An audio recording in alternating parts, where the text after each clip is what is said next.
अखियां में दिल हमार डूब गइल हो।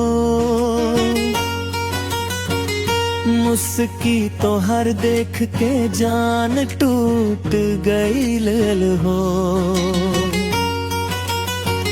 कहेला दिल रोज रोज एके बात हो, तोहरे सिवा न चाही कौनो साथ हो।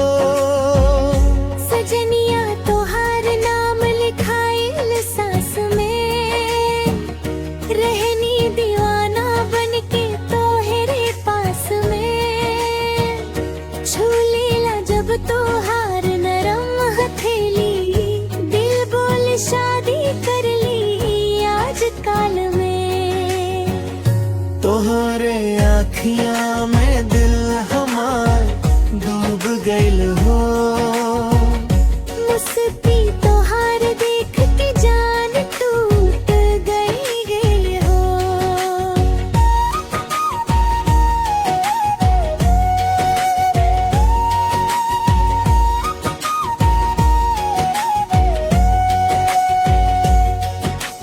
रात भर जागी त बस तोहरे ख्याल में, पागल बन गई तोहरे प्यार में। दुनिया जाने चाहे कुछो बोले, नाम तोहार लिख दी दिल के दीवार में। अरे जान हो मान हो, तोहरे बिना सुना जहान हो। कसम से कहता नी सच्ची बात,